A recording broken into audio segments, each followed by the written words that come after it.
যে বন্দর কেন্দ্রিক যে তার বিশ্ববিদ্যালয় নির্মাণ করার যে কৌশল, এইটা আসলে আপনি মানে কি কেন বলছেন? আমরা তো দীর্ঘদিন ধরে মানে ক্যারি সাহেবের যে অবদান, সে অবদানকে তো আসলে পূজ্য ধরেই ইয়ে করছি।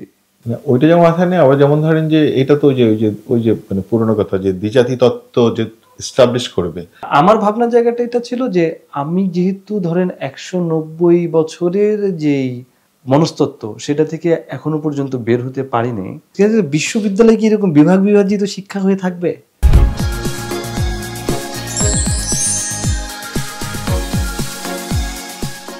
সম্মানিত দর্শক, শুভেচ্ছা। আমরা আবারও এলাম কনভারসেশন উইথ প্রোগ্রাম নিয়ে, এবং আজকে আমরা কনভারসেশন করব সৌমিত জয়দেবের সাথে। সৌমিত জয়দেব সহকারী অধ্যাপক ব্রাক বিশ্ববিদ্যালয়, এবং সে পিএইচডি করেছে গুজরাট বিশ্ববিদ্যালয় থেকে, ভারতের। আর আজকে আমরা যেই বিষয় নিয়ে কথা বলবো তা হলো শিক্ষাবাজি। এই শব্দটাও ওর দেয়া, বা আমরা এরকমও বলতে পারি বিশ্ববিদ্যালয়বাজি। দুটো শব্দই দারুণ। সে মানে গবেষণা শেষ করে বাংলাদেশে ফিরে এসে সে নিয়মিতভাবে বিভিন্ন জাতীয় দৈনিকে তার মতামতগুলো নিয়ে হাজির হচ্ছে। এই মতামতগুলো মানে দারুণ। আপনারা যে কেউ সৌমিত জয়দেবের নাম সার্চ দিলেই আপনারা পেয়ে যাবেন এই লেখাগুলো। এখন এখানে প্রশ্ন হচ্ছে যে সে কেন বাজি শব্দটা ব্যবহার করছে, যদিও বাজি শব্দটা সে তার নিজের লেখাতেই বলছে যে একটা খুবই মানে নেগেটিভ শব্দ, মানে আমরা ওই অর্থে যদি বলি, এবং বিশ্ববিদ্যালয়ের সাথে সেই বাজি শব্দটা ব্যবহার করছে। তাহলে এখানে তাহলে কারা কারা, কোন কোন বাজিকররা এই শিক্ষা বিষয় বা বিদ্যায়তনিক শিক্ষা বিষয়ক কি কি বাজি ধরছেন এবং বাজি খেলছেন? আমরা কি বিশ্ববিদ্যালয়ের নিয়ে যে বাজিকরদের বাজিকরি প্রক্রিয়াগুলো চলছে, যেটাকে আমরা বলতে পারি যে মানে একটা পুঁজিবাদী ব্যবস্থার যে বাজিকরদের যে খেলাটা এবং বিদ্যা শিক্ষার যে খেলাটা, সেটা যদিও আমরা সেই ঔপনিবেশিক সময় থেকেই এই ধরনের বিদ্যায়তনিক বাজিকরদের দ্বারা নানা বাজির শিকার হয়ে যাচ্ছি, এবং শিকার হচ্ছে বলেই সৌমিত জয়দেব তার পিএইচডির বিষয় বেছে নিয়েছিলেন ঔপনিবেশিক শিক্ষানীতি, তার প্রকরণগুলো এবং তার পেডাগজিক্যাল জায়গাগুলো, এবং তার সাথে জাতীয়তাবাদ কি করে অ্যাক্ট করে সেটা একটা অদ্ভুতরে হেজিমনি তৈরি করেছে, এবং যেই হেজিমনি শেষ পর্যন্ত পশ্চিমের যে একটা দীর্ঘমেয়াদী একটা কর্তৃত্ব স্থাপন করেছে, এবং যে কর্তৃত্বের ভিতর থেকে আমরা যতই বলি যে ব্রিটিশ চলে গেছে, কিন্তু উপনিবেশ গেছে কিনা, বা আমরা নতুন উপনিবেশের ভিতরেই আছি কিনা, এই নয়া উপনিবেশবাদকে রক্ষা করছে যেই আমাদের বিদ্যায়তনিক শিক্ষা পদ্ধতি। যদিও বারবার আমি হোঁচট খাচ্ছি এই কথাটা বলতে গিয়ে, শিক্ষা শব্দটা একটা অদ্ভুতরে শব্দ। আমরা জয়দীপের কাছ থেকে শুনবো কেন ওই অদ্ভুতরে শব্দ, কারণ শিক্ষা বিষয়টা স্টাডি বা এডুকেশনের বাংলা শিক্ষা হবে কিনা নাকি বিদ্যা হবে, এইটা নিয়ে কিন্তু আমরা কখনো ভেবেছি কিনা। কারণ শিক্ষা দেয়া মানে কাউকে কোনো কিছু পিটিয়ে পিটিয়ে শেখানো। এখন আমরা কি আসলে পিটিয়ে পিটিয়ে কাউকে শেখাচ্ছি, নাকি আসলে আমরা তার জন্য বিদ্যা তৈরি করছি? আমরা দেখি আমাদের এই বাজিকরদেরকে যে সেই উপনিবেশিক কাল থেকে আমাদের সামনে উপস্থিত করছেন সেই সৌমিত জয়দীপ, সে কি বলে শিক্ষা নিয়ে এবং তার এই বাজি শব্দটা নিয়ে। আমরা তার কাছে প্রথম এটাই শুনবো। বলেন সৌদীপ। আসলে বাজি শব্দটা আমরা তো খুবই নেতিবাচক হিসেবেই ব্যবহার করি। চাঁদাবাজি, তোলাবাজি, এরকম আরো যত বাজি আছে। এখন বিশ্ববিদ্যালয় বাজি যেটা হয়েছে সেটা আমরা দেখলাম যে আমার কাছে যে জায়গা থেকে মনে হয়েছে সবকিছুর সাথে তো একটা ব্যবসা যুক্ত, চাঁদাবাজি তোলাবাজির সাথে বাজিকর যুক্ত। এবং বাংলাদেশে এসে একটা সময় হিসেব করে দেখা গেল যে শিক্ষা তো অনেকদিন থেকে বাণিজ্যের একটা ব্যাপার ছিলই, উচ্চ শিক্ষাও ছিল, কিন্তু সেটা একটা নির্দিষ্ট শহরের বা শহরায়নের প্রক্রিয়ার মধ্যে ছিল। কিন্তু হঠাৎ করে বাজিকরদের মাথায় আসলো যে প্রত্যন্ত অঞ্চলে এই ব্যবসাটা ছড়াই দিতে হবে। ফলে তারা যেই বাজিটা খেলতে চাইলো, জুয়াটা খেলতে চাইলো, সেটা আসলে বিশ্ববিদ্যালয় কেন্দ্রিক উচ্চ শিক্ষার সাথে। আচ্ছা, এই যে বাজিকররা যেই বিদ্যায়তন নিয়ে যে বাজিকরি কৌশলগুলো অবলম্বন করলেন, এইটা সে কবে শিখলেন, কিভাবে শিখলেন, বা বিশ্ববিদ্যালয়ে নিয়ে বা মানে বিদ্যায়তনী শিক্ষাকে নিয়ে যে এই বাজিকরি করা যায় সেটা সে কি করে শিখলেন? আচ্ছা, একটা মানে মানে বাক্য আমি বলে শুরু করি যে অধ্যাপক সিরাজুল ইসলাম চৌধুরীর একটা বাক্য আমার খুবই প্রিয়। উনি বলছিলেন যে জমির উপর চিরস্থায়ী বন্দোবস্তের প্রভাব আমাদের কমে গেছে, কিন্তু মনের উপর যে বন্দোবস্ত চিরস্থায়ী সেটা আসলে রয়ে গেছে। এখন ওই যে যায় নাই, এই না যাওয়াটা কোথা থেকে শুরু হয়েছে বা শুরুটা কোথা থেকে, আপনার যে প্রশ্ন, সেটা অবশ্যই আমাদের উপনিবেশিক যে সময়, তার থেকে শুরু করে আজও পর্যন্ত আমরা তো উপনিবেশিক যে চিন্তা, তার বাইরে তো চিন্তাই করিনি নতুন করে। আমাদের যা কিছু সবকিছুই ওই একই কাঠামো মেনেই হচ্ছে। কিন্তু তাহলে আমি যদি আপনার লেখাকেই রেফার করি, যেমন ধরেন যে আপনি আপনার লেখাতে বলছেন যে আমরা মানে আমাদের বিদ্যায়তনের ক্ষেত্রে আমরা বৈজ্ঞানিক পদ্ধতি অবলম্বন করছি না। এখন আমি যদি বলি আপনাকে যে এইটা অর্জুন আপ্পাদুরাইকে রেফার করে বলতে পারি যে এটা একটা মাইন্ডস্কেপ, কলোনিয়াল মাইন্ডস্কেপ। যখন আমরা বলি যে বৈজ্ঞানিক পদ্ধতি, তাহলে এইটাকে আরেকটা নতুন ধরনের নিয়ন্ত্রণবাদ না? না, নিয়ন্ত্রণবাদ আপনি বলতে পারেন, মানে সায়েন্টিসিজমের যে নিয়ন্ত্রণবাদ, যেটা কিন্তু এক্সক্লুড করে অন্য ট্র্যাডিশনাল নলেজ বা আমাদের ট্র্যাডিশনকে। হ্যাঁ, এবং এটা কিন্তু একটা ওয়েস্টার্নাইজ মডার্নাইজ প্রজেক্ট। এক্স্যাক্টলি, আমি আপনার সাথে একমত। কিন্তু আমাদের যে সমস্যাটা যেখানে হচ্ছে, আমরা তো আসলে ওই চিন্তার বাইরে গিয়েও সবচেয়ে ভালো জায়গায় যে যাওয়ার যে ইচ্ছাটা সেটাই প্রকাশ করি না। সেক্ষেত্রে এরকম হতে পারতো না যে এটা পদ্ধতিগত বিষয়, কিন্তু আমি যখন বৈজ্ঞানিক বলে এমফাসাইজ করব তখন আসলে তো মনে হয় এটা খুবই কলোনাইজ প্রজেক্টের মধ্যে আমাকে আবার পুশ করবে। মানে কারণ আপনার একটা প্রস্তাবনা, আপনার লেখার প্রস্তাবনা কিন্তু শুরুতে আপনি এরকম একটা প্রস্তাবনা দিয়ে হাজির হচ্ছেন, মানে ওই জায়গাটা আমি মানে তখন ভাবছিলাম। আচ্ছা, না, আমার ভাবনার জায়গাটা এটা ছিল যে আমি যেহেতু ধরেন 190 বছরের যেই মনস্তত্ত্ব সেটা থেকে এখনো পর্যন্ত বের হতে পারিনি, ফলে আমার ওই জায়গায় যেতে, মানে পশ্চিমের ওই চিন্তা জগৎ থেকে বেরিয়ে একদম নতুন যে জায়গায় যাওয়া, কিংবা ধরেন যে আরো উপনিবেশিক জায়গাতে আরো আগে যাওয়া, যেটা মানে উপনিবেশ আসার আগে, সেই জায়গায় যেহেতু আমি যেতে পাচ্ছি না বা আমার ওই যাওয়ার সৎ আকাঙ্ক্ষা বা ইচ্ছা নেই। না, এমনিতে ধরেন যে ব্রিটিশ আসার আগে যে আমাদের এখানে শিক্ষা পদ্ধতির উপরে মানে রাষ্ট্রের ইন্টারভেনশন বা অর্গানাইজড ইন্টারভেনশনের আমাদের কোনো নজির নাই।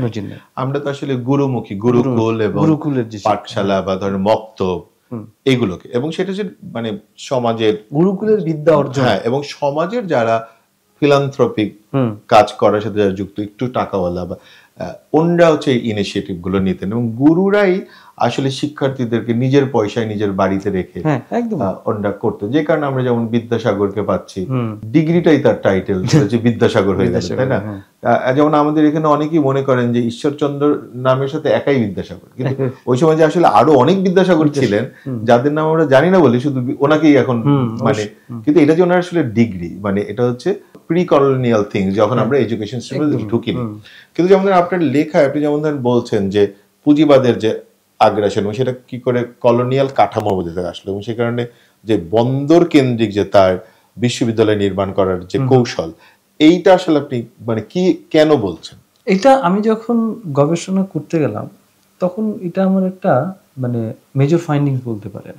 ব্যাপারটা এরকম না যে আগে কেউ বলেছে, কিন্তু তারপরেও কেন আমি বললাম যে মেজর ফাইন্ডিংস, কোড আনকোড, যেইভাবে বলেছে ঠিক ওই বলাটাকে আমি আসলে নিতে পারছিলাম না। কিন্তু আমার যেটা প্রশ্ন তৈরি হলো, আচ্ছা, যে 1857 সালে আপনার এখানে বিশ্ববিদ্যালয় হচ্ছে, মানে প্রথম ভারতীয় স্বাধীনতা যুদ্ধের আগে এবং পরে, আগে একটা পরে দুইটা, কিন্তু এটার যে হবে সেটা তো আপনার 1854 সালে উডের ডিসপ্যাচ হলো আপনার মানে প্রস্তাব করে বলছে যে 3টা।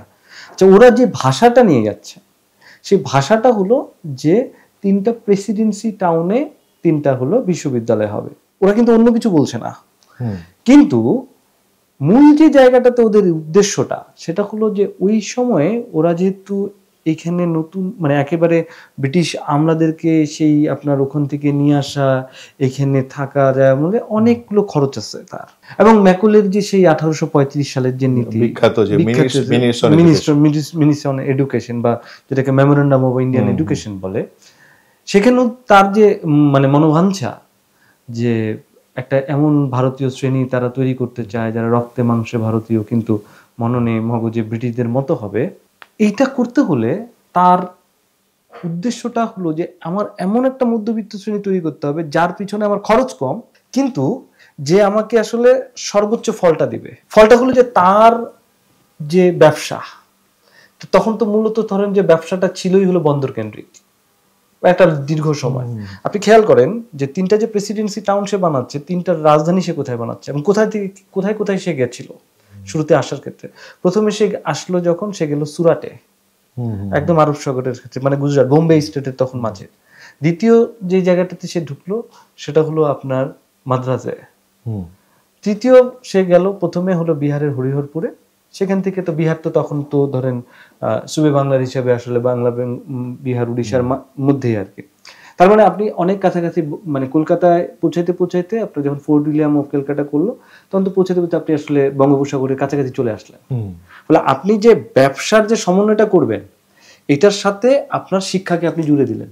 শিক্ষাকে যখন আপনি জুড়ে দিলেন তখন আপনার এই 3টা যে গুরুত্বপূর্ণ সিটি, এই 3টা গুরুত্বপূর্ণ সিটিকে সে বলছে যে আমি মানে প্রেসিডেন্সি টাউনে করছি বা ক্যাপিটালে করছি, কিন্তু আসলে তো সে করছে হলো যে আপনার মানে ব্যবসা কেন্দ্রগুলোর কাছ থেকে। কারণ তার ওই সময়কার আরবানাইজেশনের যে ধারণা সে নিয়ে আসছে বা সো কল্ড মডার্নিটির যে ধারণা নিয়ে আসছে, সেখানে তো সে কলকাতাকে যে মনস্তত্ত্ব দেশে তৈরি করেছে, হ্যাঁ, উপনিবেশিকতার মনস্তত্ত্ব। কলকাতায় একটা ওই সময়ের মানে 19 শতকের মানে ওটা আধুনিক মেট্রোপলিটন সে তৈরি করেছে, যে কারণে আমরা খুব পপুলারলি বলিও যে এশিয়ার প্রথম মেট্রোপলিটন। এই যে 3টা শহরে আমরা আমাদের 3টা বিশ্ববিদ্যালয় দেখলাম, পরের যে প্রশ্নটা আসা উচিত সেটা হলো আপনার প্রথম ভারতীয় স্বাধীনতা আন্দোলনের নেতৃত্ব মানা হচ্ছে, বলা হচ্ছে যে হ্যাঁ সিপাহীরা বিদ্রোহ করেছে মিরাটের ক্যান্টনমেন্ট থেকে, বেঙ্গল রেজিমেন্ট সেটার নেতৃত্বে ছিল, কিন্তু মূল নেতৃত্বে তো ছিলেন সম্রাট বাহাদুর শাহ জাফর, তাকেই তো হলো নেতা মেনে শেষ মুঘল সম্রাট তাকে। তাহলে এখন ওইদিকে যেটা হচ্ছে যে মুঘল সাম্রাজ্যের রাজধানী হিসেবে দিল্লি তখনও আছে, এদিকে একটা বিকল্প রাজধানী ব্রিটিশ কোম্পানি তৈরি করেছে কলকাতায়। তাহলে ভারতবর্ষের তখনও গুরুত্বপূর্ণ শহর হলো দিল্লি, দিল্লিতে কেন বিশ্ববিদ্যালয় করলো না সে? খুবই গুরুত্বপূর্ণ। যদিও আরেকটা কথা বলা হয় যে তার মানে যখন সে 1771-এ যখন সে প্রথম প্রশাসনিক দায়িত্বটা নিল মানে কোম্পানি, তখন তার জুডিশিয়ারি চালানোর জন্য তার যে জুডিশিয়ারি প্রসেস সেটার জন্য তার মেডিয়েটর দরকার ছিল, এবং সেই মেডিয়েটর যে ইংরেজিও জানবে আবার লোকাল ল্যাঙ্গুয়েজ জানবে, এবং যে কারণে প্রথম বলা হয় যে উকিল তৈরি করা, তারপরে হচ্ছে পেটি অফিসার তৈরি করা, যেহেতু হোয়াইটরা এত দূরে এসে মানে আপনার চাকরি করতে চাইতো না ছোট বেতনে। তো এই যে কেরানি তৈরি করা, সোজা কথা মানে আমাদের এখানে মানে সেই পেটি অফিসার বা কেরানি তৈরি করা, এইগুলা যেটা দিয়ে আমরা যে ভদ্রলোক একটা ক্লাস পেলাম, একটা প্রথম আপনার শিক্ষিত শ্রেণী যেটা কলকাতার লোকরা শিক্ষিত মধ্যবিত্ত শ্রেণী যেটা তৈরি করে, এবং কলকাতা মানে বলাই হলো যে what Kolkata things today, what Bengal things today, Gokhale বললেন যেটা, হ্যাঁ rest of India things tomorrow, মানে ওই গল্পটা কিন্তু তারা বানালো। কিন্তু আমার কথা হচ্ছে যে তারা কেন কলকাতাকে টার্গেট করে বানালো, কিন্তু ওনারা তো তার প্রশাসন পরে নিয়ে গেলেন মানে দিল্লিতে, কলকাতাকে কেন হচ্ছে মানে এটা করলো, কলকাতাকে কেন নগর হিসাবে তৈরি করলো, এটাই তো আপনার প্রশ্ন নাকি? হ্যাঁ, এবং না সেখানে শিক্ষা বিস্তারও সে করলে, হ্যাঁ মানে সেটা তো সে করবেই হলো, কারণ সে যেহেতু সে রাজধানী হিসেবে মনস্থির করে ফেলছে তাকে, শুধু বিশ্ববিদ্যালয় না সে কিন্তু সবকিছু করেছে, চিকিৎসা বিজ্ঞানেরও আপনার ধরেন যে ছাপাখানা তৈরি কোথা থেকে, সবই কলকাতা থেকে। তো সে তো কলকাতাকে সারা পৃথিবীর কাছে প্রজেক্ট করতে চেয়েছে এইভাবে যে দেখো আমরা এমন একটা কলোনিয়াল সিটি তৈরি করতে পেরেছি, এশিয়ার প্রথম একটা মেট্রোপলিটন, যেটা আসলে তোমরা দেখে থাকবা, দেখার মতো একটা জায়গা।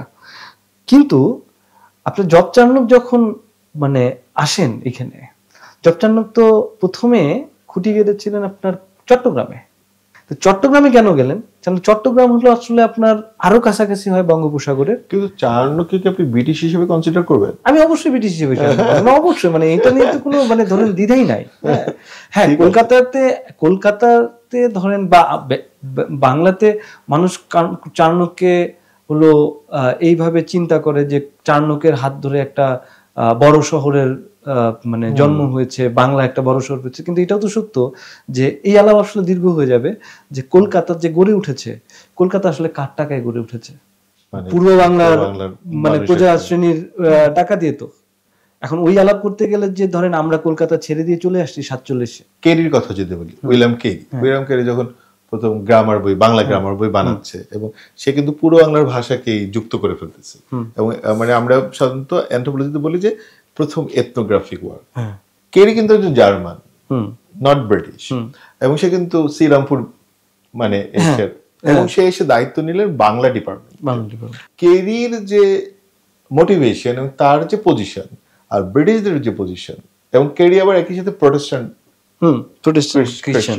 এখন এই লোকটার যে পজিশন সেটা কিন্তু এগেইনস্ট ব্রিটিশ কলোনিয়াল থিংস, কিন্তু এটা কি সার্ভ করছে আমাদের এডুকেশনকে, নাকি আসলে সে আসলে একটা রেজিস্ট্যান্স তৈরি করছেন আমাদের এডুকেশনের মধ্যে? মানে ধরেন আমরা তো দীর্ঘদিন ধরে মানে ক্যারি সাহেবের যে অবদান, সে অবদানকে তো আসলে পূজ্য ধরেই ইয়ে করছি না। এখন যদি আমরা বলি যে ধরেন ওনারা যে শিক্ষার নীতিগুলো নিয়ে আসলেন, মানে সেই নীতিগুলোকে ধরেন আমাদের এখানে মানুষজন কি গ্রহণ করছিলেন? তখন রবীন্দ্রনাথের ভূমিকাটা কি, বা অন্য যারা রাইটাররা তাদের ভূমিকাটা কি? তারা কি এটাকে মনে করছে না এটা একটা প্রগতির পথে আমরা যাব, বা এটা আধুনিক হব, নাকি তারা এটাকে অন্য কোনো ভাবে দেখছে? রবীন্দ্রনাথের সময় এসে আসলে ক্যারি আর রিলেভেন্টই থাকছে না। ক্যারি সাহেবদের যেটা বিপদ ঘটে গেল, থমাস বেবিংটন ম্যাকলে আসার পরে তার আগে যারা এসেছিলেন তাদের সমস্ত চিন্তা ভাবনা উলটপালট করে দিলেন। কারণ ক্যারি সাহেবদের একটা জিনিস যেটা সততা ছিল, সেটা হলো ম্যাকলে সাহেবের ছিল না, বা তারপরে যারা, সেটা তো প্রজেক্টেড। মানে আমরা বলতে পারি যে সে তো আসলে প্ল্যান, কারণ সে তো একজন ব্রিটিশ পার্লামেন্টারিয়ান, খুব ইয়াং পার্লামেন্টারিয়ান, 31 বছর বয়সে সে মেধাবী, মানে আসলে মেধাবী, দুর্দান্ত মেধাবী। কারণ যে মানে বাবিংটন ম্যাকলে আমাদের এখানে মিনিস্টার এডুকেশনের জন্য খুবই পরিচিত, কিন্তু একই সাথে সে কিন্তু ইন্ডিয়ান পেনাল কোডেও মানে ওনার নিজের হাতে লিখেছেন, এবং তার খুব বড় বড় বিখ্যাত মানে 37 ইন্ডিয়ান পেনাল কোডের, মানে যেই পেনাল কোড এখনো আমাদের শ্রীলঙ্কা, পাকিস্তান, ইন্ডিয়া, বাংলাদেশের বেস, মানে মাদার অ্যাক্ট। তো এটা তো ম্যাকাওলের, এবং একটা 31-32 বছর বয়সী একটা লোক মানে এই কাজগুলো করে ফেলছে। এটা মানে ধরেন আমি ম্যাকুলে যখন ভাবি, তখন ভাবি যে মানে মাত্র 30, 31, 32, 33, সর্বোচ্চ 35, এর মধ্যে সে সবগুলো করেছে। এতগুলো মানে এমন বড় বড় ঘটনা ঘটাই ফেলছে, মানে ভারতীয় উপমহাদেশের ল্যান্ডস্কেপে এত দীর্ঘ সময় ধরে একটা মানুষ বিনা শর্তে মরে যাওয়ার পরে রাজত্ব করে গেলেন। সেটা হলো আসলে কিন্তু দেখেন শিক্ষানীতিটা যে করলেন, এটা যে প্রচন্ড চাপ হবে এটা কিন্তু রবীন্দ্রনাথ বুঝতে পারলেন। এবং এটার সাথে যখন কার্জনের যে 1904-এর যেটা আপনার লেখাই আছে, 1904-এর যে সে আইনটা করলেন, মানে আমি কি বলবো যে রবীন্দ্রনাথ মানে বুঝতে পারছিলেন যে তার তোতা কাহিনীর ভিতর থেকে যে চাপটা বাচ্চাদের উপরে পড়বে, এডুকেশনের যে চাপ, বা যেই চাপটা এখনো পর্যন্ত আমাদের বাচ্চারা নেই। বাচ্চাদের স্কুলে যেতে দেখি তো ওর পিঠে যে এত বিরাট একটা ব্যাগ থাকে, এবং ওই ব্যাগটা বেশিরভাগ সময় বাচ্চারা নিচে বহন করতে পারে না, এমনকি হয় বাবা করে, মা করে, মানে ড্রাইভার করে, কারণ ওইটা এত এত বই থাকে। তো এই এদের প্রত্যেকে আমার তোতা মনে হয়। মানে ম্যাকুলে সাহেবের কথায় যদি আবার ফিরে যায়, মানে ম্যাকুলে তো শুধুমাত্র ধরেন ইংরেজি শিক্ষা চালু করে, মানে ম্যাকুলে সাহেব তো এসেছিলেন এখানে বেঙ্গল জেনারেল কমিটি অফ ইনস্ট্রাকশনের সভাপতি হিসেবে, বেন্টিং ছিলেন হলো তখন ভাইসরয়। তো মানে দুইজনের তো ওই চিন্তা ভাবনাটাই ছিল যে এইখানে আসলে কলোনিয়াল যে শিক্ষা, সেটাকে কিভাবে তারা মানে বহু বছরের জন্য একটা বৃক্ষ রোপণ করে দিয়ে যাবে। তার জন্য আসলে যে কারণে আমি বললাম যে ধরেন ম্যাকুলে সাহেবরা ক্যারিদের যে সততা ছিল, সেটাকে কাটায় গিয়ে বা পাশ কাটিয়ে যেই বৃক্ষটা তারা রোপণ করলেন, সেটার সাথে কি যুক্ত হলো? কয়েক বছরের মধ্যেই তো তারা এটা নতুন শর্ত দিলেন একটা, যে মানে 40-এর দশকের শুরুর দিকে যে ইংরেজি জানে সাহেবের চাকরি সে করতে পারবে। হ্যাঁ, এবং তখন দেখেন যে মানে প্রথম হচ্ছে ইংরেজি লিটারেচার মানে ওয়েস্টে পড়ানো শুরু করা হয়নি, কোথাও হয়নি, কিন্তু কলকাতায় প্রথম বিশ্ববিদ্যালয় পর্যায়ে ইংরেজি সাহিত্য একটা আলাদা ডিসিপ্লিন হিসেবে ওপেন হলো। কলকাতা বিশ্ববিদ্যালয়ের বাংলা বিভাগের প্রশ্ন হচ্ছে রোমানাইজ মানে এবং বাংলা পড়তে হচ্ছে ইংরেজিতে, মানে আপনি রোমানাইজ ফর্মে আপনি পড়ছেন আর কি, মানে এগুলো তো রবীন্দ্রনাথের যদি আমরা শিক্ষা দর্শনের দিকে যাই, যেটা আমরা যদি বলি যে কার্জনের যে 1904 যে শিক্ষা মানে উনি যে নীতিটা তৈরি করেন বিশ্ববিদ্যালয়ের পলিসিটা, ওই পলিসি এবং আমাদের যে বিদ্যায়তনিক যে কাঠামোটা তৈরি হয়েছে এখনো পর্যন্ত স্কুল থেকে বিশ্ববিদ্যালয় যেটা মানে রবীন্দ্রনাথের শিক্ষা দর্শনে যদি তাকাই আমরা, তাহলে কি আমরা দেখবো না যে তার পুরো পলিসি ভিতরেই তার একটা প্রেসিস্টেন্স আছে। আমি আপনার সাথে সম্পূর্ণ একমত যে আমরা আসলে রবীন্দ্রনাথকে বুঝতে পারলাম না। হ্যাঁ, মানে যেমন ধরেন তার যদি আমরা বলি যে সে যেহেতু শান্তিনিকেতন করেছে, মানে শান্তিনিকেতনে সে যেটা করতে চেয়েছে সেখানে কিন্তু স্কুল থেকে শুরু করে বিশ্ববিদ্যালয় পর্যন্ত উচ্চশিক্ষা পর্যন্ত সে কিন্তু একটা কাঠামো দাঁড় করেছে। যেমন আমাদের দেশে খুবই পপুলার একটা কথা আছে যে রবীন্দ্রনাথ ঢাকা বিশ্ববিদ্যালয় বানাতে দিতে চাননি, তার বিরোধিতা করেছেন, বিস্তর তর্ক আছে, মানে খুব অদ্ভুত তর্ক আছে, মানে কিন্তু কেউ এই কথাটা বলে না যে রবীন্দ্রনাথ আসলে কার্জনের আইন অনুযায়ী যেই কাঠামো তৈরি করার বিশ্ববিদ্যালয়, উনি আসলে পুরো শিক্ষা কাঠামোরই বিরুদ্ধে ছিলেন একদমই, মানে এবং উনি আসলে কোন বিশ্ববিদ্যালয় মানে ধরেন এটা তো বলা বাহুল্য যে ঢাকা বিশ্ববিদ্যালয় হয়েছে ভুল একটা মানে প্রেক্ষাপটে দাঁড় করায়, বা ঢাকা বিশ্ববিদ্যালয় তো এইভাবে হওয়ার কথা ছিল না। যে ধরেন যেটা পরে জানা যায় 1923 সালে যখন লর্ড লিটন মানে ভাইসরয় এবং ঢাকা বিশ্ববিদ্যালয়ের চ্যান্সেলর যখন ভারত মানে ঢাকা বিশ্ববিদ্যালয়ের প্রথম আপনার লিটন দিতে আসলেন, সমাবর্তনে বক্তৃতা দিতে আসলেন, তখন যে তিনি তিনটা শব্দের একটা ফ্রেজ মানে বললেন যে স্প্লেন্ডিড ইম্পেরিয়াল কম্পেনসেশন, চমৎকার রাজকীয় ক্ষতিপূরণ। কিসের? সেই যে আপনার 1911 সালে যখন তথাকথিত বঙ্গভঙ্গ রদ হলো, সেই তথাকথিত বঙ্গভঙ্গ রদের একটা তাকে ক্ষতিপূরণ হিসেবে ঢাকা বিশ্ববিদ্যালয়কে পূর্ব বাংলার কাছে উপহার দেওয়া হলো। ও প্রশ্নটা যাবো, কিন্তু তার আগে আমি বলি যে অন্য তাও পূর্ব বাংলাকে কিছু একটা দিলেন, এবং এটা নিয়ে অনেক কথা হলো, 1905 নিয়ে কথা হলো, কিন্তু একই সময় বিহারকে আলাদা করে দিচ্ছেন, মাদ্রাজকে আলাদা করে দিচ্ছেন, কিন্তু মানে আসামকে আলাদা করে দিচ্ছেন, এইগুলো নিয়ে কিন্তু কোনো কথা হচ্ছে না। এই কারণে আমি তথাকথিত বলেছি যেই জায়গাটায় মানে আমাদের মনোযোগ ফেরানো দরকার, এটা আসলে মানে দেশভাগের যে আলোচনা, দেশভাগের আলোচনা আমাদের আরো বিস্তর এইটা আলোচনা করা দরকার। আমি ইতিমধ্যে এটা যেমন ভাষার ক্ষেত্রে আমরা তো মানে বিহার, ওড়িশা, আসাম আমাদের একই ফ্যামিলির মধ্যেই বিলং করি, এবং আমরা এই কয়েকটা জায়গায় সবাই চর্যাপদকে আমরা দাবি করি, না প্রত্যেকেই দাবি করে তার আদি রূপ, তার ভাষা এবং আদি সাহিত্য হিসেবে। তাহলে মানে আমরা যে এটা শেয়ার্ড কালচারের মধ্যে থাকা মানুষ, তারা হঠাৎ করে ভাবতে শুরু করলাম যে আমরা আসলে ভিন্ন ভিন্ন মানুষ। এই যে ভাষা প্রশ্নে যে রাজনীতি চলে যাবে, সেই রাজনীতি চলে গেলে ধরেন আলোচনা আবার অন্যদিকে ঘুরে যাবে। 1911 যেটাকে ওরা বলে যে অ্যানালমেন্ট বা মানে কি বলে আপনার মানে বাংলাকে হলো যে সে আবার ইয়ে করলো আর কি, একত্রে করলো আর কি, বঙ্গভঙ্গ রদ। আমি এটাকে বলি যে ইলিউশন অফ অ্যানালমেন্ট। কারণ আপনি যদি পুরো প্রজেক্টটা তার খেয়াল করেন, বাংলা প্রেসিডেন্সি কত বড় ছিল আসলে? এটা তো মানে ভারতবর্ষের দুইটা বড় প্রেসিডেন্সির একটা, সবচেয়ে বড় হলো বাংলা প্রেসিডেন্সি, তারপরে মাদ্রাজ। তাহলে প্রথমটা নিয়ে আমরা একটা নিয়ে থাকি ধরেন। এটা বিভিন্ন সময় ভাঙতে ভাঙতে একটা সময় যে আপনি যেটা বললেন আমার ওই একই কথা, যে আমি যদি ভাষিক জায়গা থেকে দেখি তাহলে আমার আসাম, উড়িষ্যা, বিহারটাকে একটু আলাদা করে দেখি তবুও প্রভাব আছে। আসাম, উড়িষ্যা এবং বাংলা অঞ্চল, এই তিনটারই আমরা যে ভাষাটা দেখি, তিনটা অঞ্চলে ভাষাটা আমরা বুঝি। লিপি জাতিটা তিনটাই দেবনাগরী থেকে আসা, এবং তার অক্ষরগুলোর মধ্যে আমি আসামের ভাষাটা বুঝতে না পারি কিন্তু অক্ষরগুলো দেখলে কিন্তু বুঝতে পারবো আমরা, উড়িষ্যার গুলো দেখলে, উড়িয়াটা দেখলেও আমরা বুঝতে পারবো। আচ্ছা, এখন অবশ্যই আসামের ল্যান্ডস্কেপটা তো আমাদের চেয়ে একটু আলাদা, কারণ আসাম ভেঙেই তো 7টা বোন হয়েছে তারা, 7 ভগ্নী, সপ্তভগ্নী। কিন্তু সেই সময়ের আলাপ যদি আমরা করি তাহলে আমরা দেখব যে দুইটা যে বিভাজন করে যে বাংলাকে দুই ভাগ করার কথা বলা হচ্ছে, তারপরে যখন এক করা হলো তখন আপনি যেটা বললেন যে 1912 মধ্যে বিহার, উড়িষ্যা বাংলা থেকে আলাদা হয়ে গেল, আসাম নাই হয়ে গেল, কলকাতার রাজধানী সত্য চলে গেল হলো দিল্লির কাছে। তাহলে আপনি যেটাকে বাংলা ভাষা কেন্দ্রিক মনে করে আপনি এটাকে বাংলা বলছেন, সেই বাংলা তো আসলে আপনার যুক্ত বাংলা না, এটা তো একটা অনেকগুলো মানে খন্ড খন্ড হয়ে যাওয়া বাংলার ছোট্ট একটা অংশ। একদম একদম, কারণ আমরা ভুলেই গেছি যে তারাও আমাদেরই এই অঞ্চলে। ইনফ্যাক্ট আমরা আসলে বাংলা বলতামও না, মানে হিস্ট্রিক্যালি আমরা বহুদিন বাংলাই বলিনি। বাংলা তো আসলে আমরা ধরেন এই ইতিহাস লেখা 20th সেঞ্চুরিতে যে মানে ইতিহাস লেখার যে রাজনীতি, সেই রাজনীতির ভিতরে কলকাতার বাবু বাঙালিরা এবং সেটা হিন্দু মুসলিম সবাই আসলে তারা বাংলা বলে দখল করে নিল, প্রমিত বাংলা বলে। হ্যাঁ, এবং ইতিহাসকে সে বাংলা বলে দিল এবং জায়গার নামও সে বাংলা বলে দখল দিল।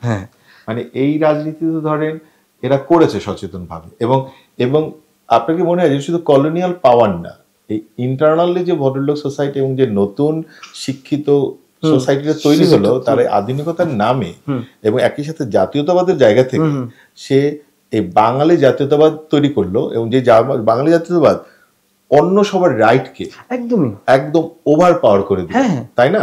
আপনি দেখেন বিহারের রাইটকে ওভার পাওয়ার করলো, ওড়িশা করলো, মানে এবং অহমিয়াদের করলো।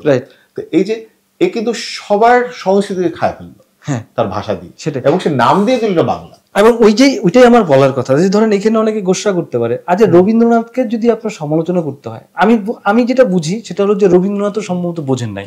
এখন আপনার যদি রবীন্দ্রনাথকে সমালোচনা করতে হয়, তাহলে রবীন্দ্রনাথকে আপনি এই জায়গাতে সমালোচনা করেন যে আপনি রবীন্দ্রনাথ, ততদিনে আপনি আসলে রবীন্দ্রনাথ হয়ে উঠছেন না। তাহলে আপনি কি করে শুধুমাত্র বাংলা ভাষা কেন্দ্রিক একটা জাতীয়তাবাদী দৃষ্টিকোণ থেকে বাংলাকে মানে অখণ্ড রাখার কথা বলছেন?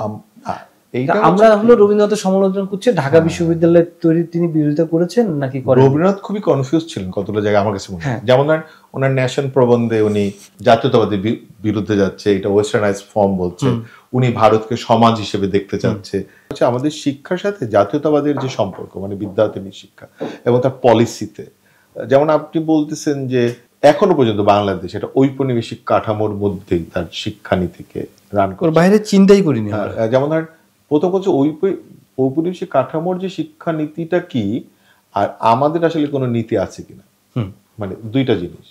কারণ হচ্ছে এটার সাথে সাথে আমি আরেকটা শব্দ বলবো, যেমন আপনি লিখছেন ভূমিহীন গৃহহীন বারোয়ারি বিশ্ববিদ্যালয়, মানে খুবই ইন্টারেস্টিং লাইন। যে হ্যাঁ, এটা কি আশ্চর্য না? মানে ধরেন যে একটাকে আমরা যে বলছি যে ধরেন এটা আবার উপনিবেশিক কাঠামোর মধ্যে, উপনিবেশ কি আসলে এই ভূমিহীন গৃহহীন বারোয়ারি বিশ্ববিদ্যালয়? ধরেন যে বারোয়ারি বলতে আমি আমরা যেটাকে পাবলিক বিশ্ববিদ্যালয় বলছি, তো সেটাই বারোয়ারি, মানে সবার 10-এর টাকা দিয়েই তো আসলে সে হচ্ছে। কিন্তু সেটা আপনার কাছে প্রশ্ন, আমার শুধু 10-এর টাকা না, মানে যার যেটা ইচ্ছা সেটা সেই বিষয়ে পড়ানোর জন্য একটি সাবজেক্ট খুলে দিচ্ছে বা একটা ডিসিপ্লিন খুলে, মানে ধরেন এই যেমন পারফেক্ট বিষয়, মানে উদাহরণ ঢাকা বিশ্ববিদ্যালয় হতে পারে, যে কোনো কিছুই, মানে আপনি যে ধরেন এই যে বিভাগ বিভাজিত একটা শিক্ষা তৈরি করেন বিশ্ববিদ্যালয়ের মধ্যে, এইটাকেই তো প্রথমে আপনার প্রশ্ন করা উচিত, বিশ্ববিদ্যালয়ে কি এরকম বিভাগ বিভাজিত শিক্ষা হয়ে থাকবে? হ্যাঁ, সেটাই অদ্ভুত না? অদ্ভুত ব্যাপার যে ধরেন আপনার বলছেন আপনি ইউনিভার্সাল জ্ঞান, অথচ আপনি বলছেন যে, এবং যেই যে ওই জন্যই বলছি যে ধরেন আমরা এখন বলছি যে আমরা অত নম্বরে সাবসিডিয়ারি পড়ি, অত নম্বরে কম্পালসারি পড়ি, এই যে স্ট্রাকচারটা, ওই জন্য বলছি যে আপনি আসলে কত ভালো জায়গায় যেতে পারবেন এই স্ট্রাকচারের মধ্যে। এটা কি উপনিবেশিক কাঠামো আমি বলবো? অবশ্যই, কেন বলবো না? আপনি যে জায়গা থেকে উপনিবেশ তো আসলে ধরেন আপনার, সে তো যখন শুরু করেছিল তার একটা কাঠামো আছে, সে জেনারেল এডুকেশনটা দিত, তারপরে একটা পর্যায়ে গিয়ে সে স্পেশালাইজেশনে যেত। মানে আমরা প্রথম দিকে যদি মানে উপনিবেশ যে পলিসি নিয়ে আমরা তো এটাই চালাচ্ছি, এবং আমরা কিন্তু বের হয়ে গেছি, তো আমরা তো জিডি বলি, মানে জেনারেল এডুকেশনের যে জায়গাটা, প্রথম 2 বছর তাকে সাবসিডিয়ারি পড়তে হতো, এগুলো পড়তে হতো, কিন্তু এখন কিন্তু নাই ছিল। না, আমি বলছি যে ধরেন সেগমেন্টেশন হয়ে গেছে, কিন্তু আমরা কতগুলো সেগমেন্টেশনের ভিতরে। কিন্তু ধরেন যে স্কুল লেভেলে আপনি যে ধরেন যে ক্লাস 8 পর্যন্ত পড়িয়ে তারপরে তো এখন বিশেষায়িত বিষয়ে 9-10 বিজ্ঞান নেবে না কি নেবে বা এইচএসসি তে কি নেবে, সেটাতে তো আমরা যাচ্ছি। কেন এটা বলছি? ধরেন ওই যে আলাপটা হঠাৎ করে বের হয়ে আসলো আমাদের, যে বিভাগ বিভাজিত শিক্ষায় কি আসলে বিশ্ববিদ্যালয়ে চালিয়ে যাবে? আমাদের এখানে যে বিভাগ বিভাজিত শিক্ষা, এটা আমাদেরকে কে শিখাইলো? কলোনি তো শিখেছে, শিখেছে, তাই না? তাহলে আমরা তো ওইটার বাইরে, ওই ল্যান্ডস্কেপের বাইরে তো আমরা এখানে যেতে পারি। কলোনি তো নিজেকে, পশ্চিম তো নিজেকে আবার চেঞ্জও করেছে। পশ্চিম নিজেকে চেঞ্জ করেছে, তার হয়তো ওর আর্থসামাজিক প্রেক্ষাপটে হয়তো আমরা চেঞ্জ করিনি কেন? তো আমরা যে চেঞ্জ হইতে হবে আমাদের, আমরা তো চিন্তাই করিনি। আচ্ছা ধরেন যে আমি কথার কথা বলছি, 1882 সালে যে হান্টার কমিশনটা হয়, ভারতের প্রথম শিক্ষা মানে কমিশন, কিংবা ধরেন খুবই গুরুত্বপূর্ণ 1917 থেকে 1919-এর মধ্যে যেটা কলকাতা ইউনিভার্সিটি কমিশন বা স্যাডলার কমিশন, সমালোচনা করেই বলছি। হ্যাঁ বুঝলাম যে কলোনিয়াল এডুকেশন তো আমাদের জন্য অবশ্যই একটা অভিশাপ।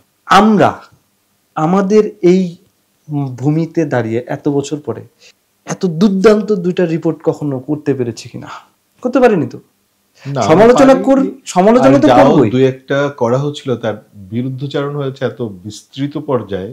বিরুদ্ধচারণ তো আছেই ধরেন, কিন্তু ধরেন যে আমি বলছি যে মেরিটের দিক দিয়ে বিবেচনা করলে ধরেন স্যাডলার কমিশনের আলাপ তো করেই না। এত বলে যে স্যাডলার কমিশন বা কলকাতা বিশ্ববিদ্যালয় কমিশন, মানে ধরেন যে ঢাকা বিশ্ববিদ্যালয় তৈরির জায়গা থেকে যদি বলি যে আপনার নাথান কমিটি যখন যে সুপারিশটা করে গেল, নাথান কমিটি সুপারিশ করা যেটা ঢাকা বিশ্ববিদ্যালয় কমিটি, এটা তো বিশ্বযুদ্ধের কারণে মোটামুটি ধরেন যে একটা ডামাডোলের মধ্যে পড়লো।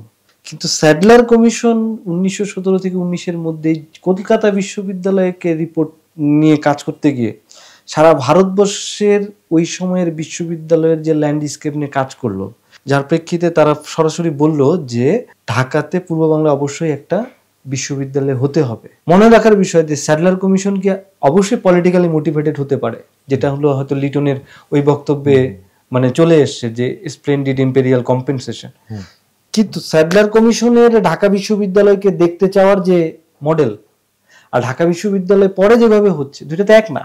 কিন্তু ধরেন 1933 যখন ঢাকা বিশ্ববিদ্যালয় হলো, 21-এ ধরেন এই যে কম্পেনসেট করলো, মানে আসলে কি আমাদের এডুকেশন বলে যে এটা মানে কম্পেনসেট করেছে না? কম্পেনসেট করেনি, ওই কথাটাই আমি বলছি যে ঢাকা বিশ্ববিদ্যালয় প্রথম কথা আমার জন্য এটা খুবই অপমানজনক যে আমার মাটির প্রথম বিশ্ববিদ্যালয়কে একটা রাজনৈতিক ডামাডোলের মধ্য দিয়ে, যেটাকে বলে যে বার্গেইন করে নিয়ে আসতে হচ্ছে। এখানকার মুসলিম লীগের নেতারা তারা বলছে যে হ্যাঁ আপনি তো এখন রদ করলেন, তাহলে এটাতে তারা এটা মাথায় রাখতে হবে সমালোচনার ক্ষেত্রে। শুধু রবীন্দ্রনাথের সমালোচনাই এখানে যথেষ্ট না, ওই আমাদের মুসলিম লীগের নেতাদেরও সমালোচনা করতে হবে। তারাও কিন্তু ওই যে এই রদটা, বঙ্গভঙ্গ রদটা যে একটা ভ্রম, অনেকগুলো জায়গায় যে আমরা ছেড়ে দিয়ে আসলাম, এই যে সেপারেটেশনটা মানে আমরা সেপারেটিস্ট যে রাজনীতি, এটা তো পূর্ব বাংলাতেও আমাদের নেতারা তো একদমই করলো। আচ্ছা গেল, সেটা আলাদা বিষয়। কিন্তু আপনি যখন একটা বিশ্ববিদ্যালয় তৈরির উদ্দেশ্য হবে মানে ভাগবাটোয়ারা, যে আমি কি পাচ্ছি না পাচ্ছি, সেটা তো বিশ্ববিদ্যালয় তৈরির উদ্দেশ্য হইতেই পারে না। আমার প্রথম কথা হলো যে আমার এখানে বিশ্ববিদ্যালয় তৈরির বাস্তবতা ছিল কি ছিল না। আচ্ছা যদি থাকে এক ব্যাপার, না থাকার কি কি শর্ত হাজির ছিল, সেটা হলো মানে সম্মানের জায়গা থেকে বলছি, এখানে স্কুলের সংখ্যা কেমন ছিল। আমার পূর্ব বাংলার অধিকাংশ মানুষ হলো কৃষক এবং শ্রমিক, তার কাছে হলো শিক্ষা যে পৌঁছানোর যে দায়টা, সেটা কি আদৌ ছিল? তার প্রাইমারি স্কুলের শিক্ষা, তার মাধ্যমিকের শিক্ষা, সেটা কি তার পর্যন্ত গেছে? আপনি ওই জায়গাতে তার কোনো ধরেন মানে শর্ত পূরণ করছেন না, আপনি হয়তো হঠাৎ করে একটা মানে উচ্চ শিক্ষা প্রতিষ্ঠান করছেন, তো কোনটা বেশি জরুরি? আপনার তো ওই সময়ে পূর্ব বাংলার যে শিক্ষার হার, এটা হান্টার কমিশনের রিপোর্টেও আছে। হান্টার কমিশন যেটা গুরুত্বপূর্ণ কথা বলছিল সেটা হলো যে মুসলমানদেরকে শিক্ষায় শিক্ষিত করতে হবে, কারণ তারা পিছিয়ে পড়ছে। সেটা তো গুরুত্বপূর্ণ একদমই ইয়েটা, বিশেষ করে পূর্ব বাংলার।